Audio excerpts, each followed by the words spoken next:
आज इस वीडियो में हम ए टू जेड इस पेपर का ए टू जेड पूरा सॉल्यूशन देखेंगे ए टू जेड। ओके, चलो ये स्टार्ट करते हैं। फर्स्ट ऑब्जेक्टिव हो जाएगा हमारा चिरागा किसके लिए तय था, तो ये हो जाएगा हर एक घर के लिए। फिर सेकंड ऑब्जेक्टिव हो जाएगा नीर भरे नीत प्रति रहे तऊ न प्यास बुझाए में कौन सा अलंकार है, तो इसमें विशेषोक्ति अलंकार हो जाएगा। बहुत से बच्चे बोल रहे थे कि इसमें दृष्टांत अलंकार है, इसमें दृष्टांत अलंकार नहीं है, इसमें विशेषोक्ति अलंकार है। ठीक है। फिर विधायक संभाषण किस विधा की रचना है, किस विधा की रचना है, तो ये व्यंग्य विधा की रचना है। विधायक संभाषण व्यंग्य विधा की रचना है। अर्थ के आधार पर वाक्य कितने प्रकार के होते हैं, तो ये 8 प्रकार के होते हैं। ठीक है। फिर नेक्स्ट हो जाएगा पर्जन्य का क्या अर्थ है, पर्जन्य का अर्थ है बादल। ठीक है। फिर नेक्स्ट हो जाएगा किसी सामग्री से उसकी अशुद्धियों को दूर करके उसे पठनीय बनाना क्या कहलाता है, संपादन। किसी सामग्री से उसकी अशुद्धियों को दूर करके उसे पठनीय बनाना संपादन कहलाता है। ठीक है। स्तन फर्स्ट खालिस्तान हो जाएगा हमारा घर की याद कविता किस ऋतु में लिखी गई है, तो ये वर्षा ऋतु में लिखी गई है। हमने चैप्टर पढ़ते वक्त बताया भी था, वर्षा ऋतु में लिखी गई है। ठीक है। फिर नेक्स्ट खालिस्तान देख लेते हैं हम। नेक्स्ट खालिस्तान हो जाएगा संचारी भाव को व्यभिचारी भाव भी कहते हैं। ठीक है। फिर डॉक्टर नगेंद्र ने भारतेंदु युग को पुनः जागरण काल कहा है। ठीक है।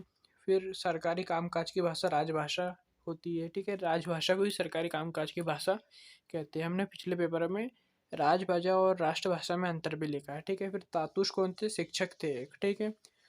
सन 1894 में बनी film the arrival of the train France में बनी थी। ठीक है। फिर सत्य सत्य देख लीजिए आप। फर्स्ट हो जाएगा पास पंजाबी साहित्य के कवि है। पास का पूरा नाम है अवतार श्री पास, पंजाबी साहित्य के कवि है, तो ये हो जाएगा सत्य हमारा। चित्त में उत्तेजना का संचार माधुरी गुण में होता है, ये असत्य हो जाएगा। रजनी पटकथा में कुल सादृश्य, ये सत्य हो जाएगा। लुकुप्ती के पीछे कोई घटना या कहानी अवश्य होती है, ये सत्य हो जाएगा। आलो अंधारी का अर्थ है अंधेरे से उजाले की ओर, तो ये सत्य हो जाएगा। ठीक है। फिर नेक्स्ट देख लीजिए आप। शब्दकोश में श अक्षर क वर्ग के साथ में ही आता है, ये असत्य हो जाएगा। जरूरी नहीं है कि श के साथ क हमेशा आएगा ही, ये असत्य हो जाएगा। ठीक है। सही जोड़ी देख लीजिए। फर्स्ट का हो जाएगा त्रिलोचन का हो जाएगा चंपा काले काले अक्षर नहीं चिन्हती है। ठीक है। इनकी रचना है त्रिलोचन जी की। फिर अक्को महादेवी की रचना हो जाएंगी या हे भूख मत मचल। कृष्णचंद्र की रचना हो जाएंगी जामुन का पेड़। महाकाव्य सर्ग में बनी ये रचना। ठीक है। जिसमें 8 सर्ग होते हैं। महाकाव्य में 2 या 2 से अधिक सर्ग होते हैं, पर रामचरित मानस में 8 सर्ग है। ठीक है। फिर ये निपात निपात वो होते हैं किसी बात पर अतिरिक्त बल देने के लिए जिन अवयवी शब्दों का प्रयोग किया जाता है वो निपात शब्द कहलाते हैं। तो तुम भी आ गए, भी तुम भी आ गया मतलब उसको बुलाया नहीं होगा जिस भी व्यक्ति की बात कर रहे हैं, फिर भी आ गए इसलिए, या तुम भी आ गए इसलिए ये निपात शब्द होगा। ठीक है। प्रबोध कुमार, तो ये आलू अंधारी में एक आदमी था प्रमोद स्मारक, इसका हो जाएगा रिमाइंडर। फिर एक वाक्य में उत्तर देख लीजिए। कबीर के अनुसार मानव शरीर का निर्माण किन 5 तत्वों से हुआ है, तो ये हो जाएगा हवा जल अग्नि आकाश मृदा आदि। ठीक है। ठीक है। फिर हम नेक्स्ट देख लेते हैं। आचार्य विश्वनाथ के अनुसार काव्य की परिभाषा लिखी है, तो ये हो जाएंगी काव्य रसात्मक वाक्यम काव्यम, अर्थात रसयुक्त वाक्य ही काव्य है। अन्याय के मैदान में कीन के बीच युद्ध ठन गया, वंशीधर की ईमानदारी और आलोपी दीन के धन के मध्य। ठीक है। फिर अप्पू की माँ का नाम क्या था, तो सर्वजया हो जाएगा। राग मालकोश किसे कहते थे, तो रात्रि के रागों में एक बहुत लोकप्रिय राग था जिसे मालकोश राग कहते थे। ठीक है। संकेतवाचक वाक्य का एक उदाहरण लिखिए, तो ये 2 हो जाएगा। वर्षा होती तो तो सफल होती। ठीक है। आप मेहनत करते तो पास हो जाते। ठीक है। ये 2 उदाहरण हो जाएंगे संकेत वाचक वाक्य के। फिर खोज परक पत्रकारिता किसे कहते हैं, खोज परक पत्रकारिता, तो ये हो जाएंगे तथ्यों पर आधारित खबरों को खोजना खोज परक पत्रकारिता कहलाती है। नंबर 6 से हम डायरेक्ट आपको आंसर बता देते हैं, इसके आगे हम सॉल्यूशन समझा नहीं पाएंगे। अगर हम समझाएंगे तो वीडियो हमारी बहुत ज़्यादा लंबी हो जाएंगी। तो फिर देख लीजिए शायवादी कवि की 2 विशेषताएं एवं कवियों के नाम, तो ये देख लीजिए आप। विशेषताएं दिखा देते हैं हम आपको, ये विशेषताएं हो जाएंगी। स्क्रीनशॉट ले लीजिए आप, ठीक है। फिर अथवा वाला क्वेश्चन है प्रगतिवादी कवि की दो विशेषता एवं कवियों के नाम। तो देख लीजिए आप, या कवियों के नाम के साथ रचना नहीं बोली है कवियों की, फिर भी हमने यहाँ रचना लिख दी है कवियों की। फिर क्वेश्चन नंबर 7वां, कलकत्ता पर बजर गिरे, चंपा ने ऐसा क्यों कहा। देख लीजिए इसका आंसर बकायदा हमने रिटर्न नोट्स में आपको प्रोवाइड कर रहे हैं। देख लीजिए, किसी ने भी रिटर्न नोट्स में अभी तक यूट्यूब पे सॉल्यूशन नहीं दिया है, देख लीजिए आप यहाँ पे। अथवा वाला क्वेश्चन हो जाएगा हमारा, बस्तियों को शहर के किस आबो हवा से बचाने की आवश्यकता है। तो देख लीजिए आप इसका भी। नंबर 8 हो जाएगा हमारा, महाकाव्य एवं खंड काव्य में अंतर उदाहरण सहित लिखिए। तो आप देख सकते हैं महाकाल काव्य बड़ा होता है, खंड काव्य छोटा होता है। देख लीजिए, स्क्रीनशॉट लेते जाइए आप। फिर दूसरा उदाहरण हो जाएगा, इसमें संपूर्ण जीवन का चित्रण होता है। महाकाव्य में संपूर्ण जीवन का चित्रण होता है और खंड काव्य में जीवन के किसी एक घटना का चित्रण होता है। तो खंड काव्य मैथिली शरण गुप्त की पंचवटी हो जाएंगी और तुलसीदास की हो जाएंगी रामचरितमानस। फिर अथवा वाला हो जाएगा वक्रोक्ति अलंकार की परिभाषा, उदाहरण भी देख लीजिए आप ये बकायदा। फिर सोरठा छंद की परिभाषा और उदाहरण देख लीजिए, रिटर्न नोट्स में बकायदा कॉपी में लिखा हुआ हम आपको प्रोवाइड कर रहे हैं, देख सकते हो। और राइटिंग भी एकदम सुंदर सुंदर है, ठीक है। समझने में कोई दिक्कत भी नहीं जा रही होंगी आपको, बस आपको स्क्रीनशॉट लेना है और उतार लेना है। फिर अथवा वाला देख लीजिए, विभत्स रस की परिभाषा उदाहरण सहित लिखिए।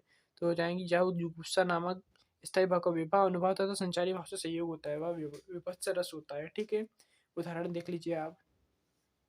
फिर क्वेश्चन नंबर 10 हो जाएगा, कहानी और उपन्यास में अंतर देख लीजिए आप। फिर अथवा वाला क्वेश्चन है, जीवनी और आत्मकथा में अंतर क्या है, जीवनी और आत्मकथा में अंतर। फिर क्वेश्चन नंबर 11, लॉर्ड कर्जन की व्यक्तित्व की दो विशेषता देख लीजिए आप यहाँ पे, ठीक है।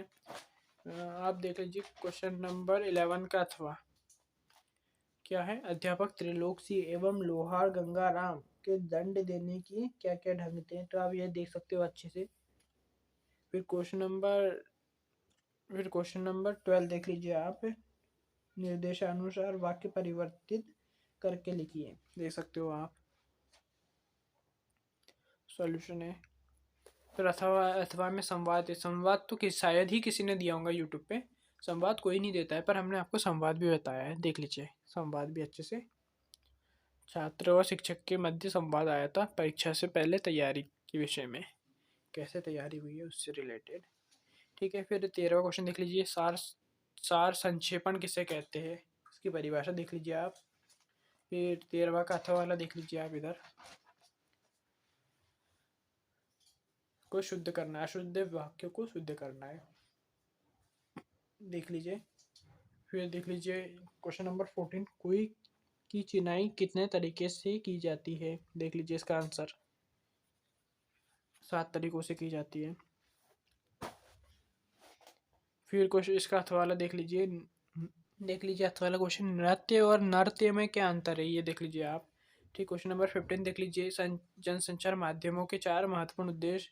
अथवाला देख लीजिए, डायरी लेखन की 2 विशेषताएं देख लीजिए, हमने HD क्वालिटी में रिटर्न नोट्स में आपको पूरा एक एक सॉल्यूशन प्रोवाइड कर रहे हैं, इसके लिए आप एक सब्सक्राइब तो कर ही सकते हो और ज़्यादा से ज़्यादा दोस्तों के पास ये इस वीडियो को शेयर कीजिए। क्वेश्चन नंबर 16 देख लीजिए, कबीरदास की काव्यगत विशेषताएं निम्नलिखित बिंदुओं के आधार पर।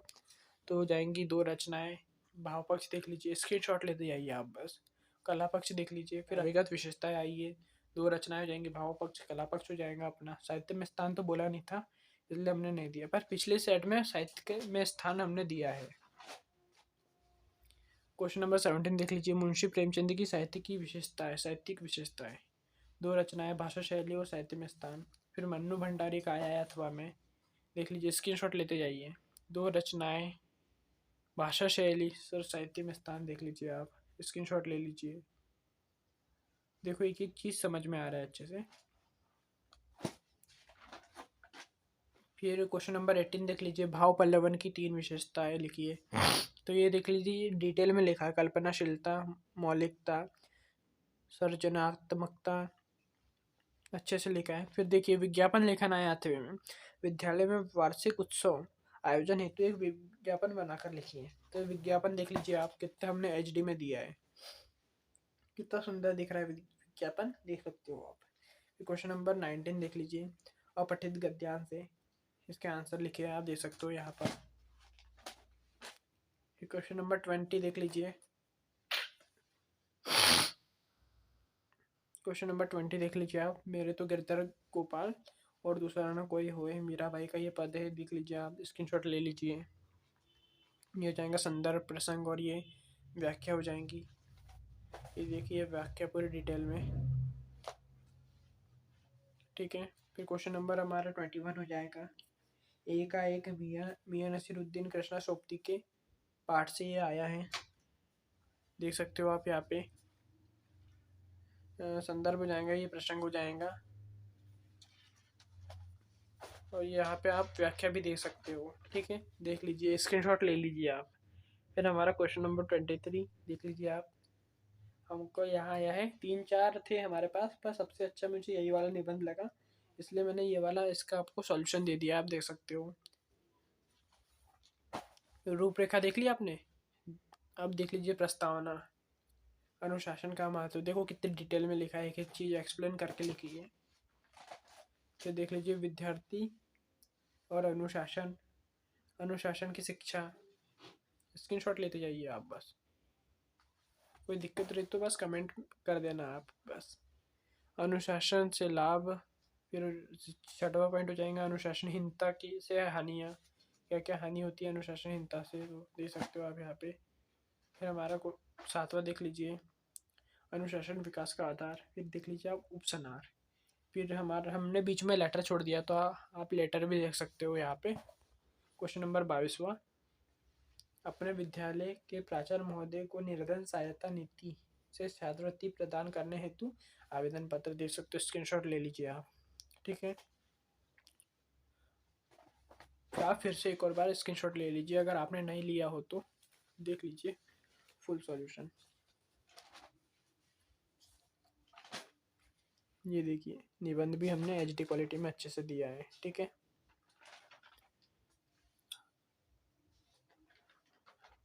ज़्यादा से ज़्यादा दोस्तों के पास इस वीडियो को शेयर करें। मैं लेट बता रहा हूँ सॉल्यूशन, अभ्यास प्रश्न पत्र में इतने लेट सॉल्यूशन करा रहा हूँ, पर फिर भी क्यों करा रहा हूँ, क्योंकि ये मोस्ट इंपॉर्टेंट क्वेश्चन है जितने भी है। 60 से 70% इसी से फाइनल एग्जाम में क्वेश्चन आने वाले हैं, ठीक है, देख सकते हो आप। अथवा से पूरा याद कर लिया ना दोनों सेट, तो 50% आपका ऐसे ही बन जाएगा, देख सकते हो।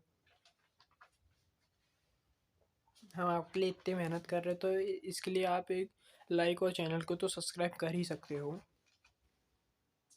देख लीजिए कलकत्ता पे बजा गिरी, ठीक है। जाने से पहले हमारे चैनल डीबी क्लासेस एमपी को जरूर सब्सक्राइब कर लीजिए, ठीक है, जिससे हम नई नई वीडियो को लाते रहते हैं, इससे हमें मोटिवेशन मिलता है, इससे हम नई नई वीडियो लाते रहते हैं, ठीक है। हम क्लास 10 के पेपर भी हमारे पास आते हैं, तो अभी उनके पेपर स्टार्ट होने वाले हैं, तो पेपर का सॉल्यूशन भी मैं डालूंगा, मैं कॉपी में लिख के डालूंगा। क्यों, अगर मैं डायरेक्ट पेपर दे दूंगा तो खतरे में भी आ सकता हूँ, इसलिए मैं कॉपी में पेपर लिख के डालूंगा, ठीक है। मिलते हैं नेक्स्ट वीडियो में, इस वीडियो में इतना ही।